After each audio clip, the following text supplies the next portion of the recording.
मोर छत्तीसगढ़ महतारी पूरा छत्तीसगढ़ परेशान है।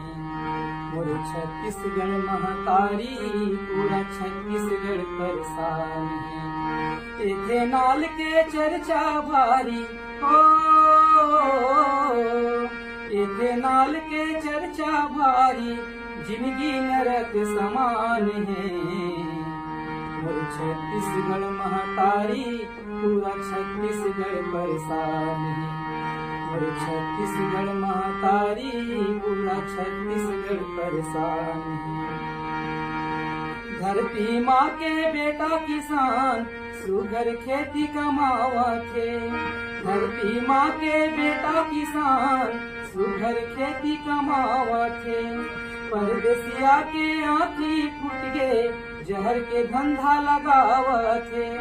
परदेसिया के आँखी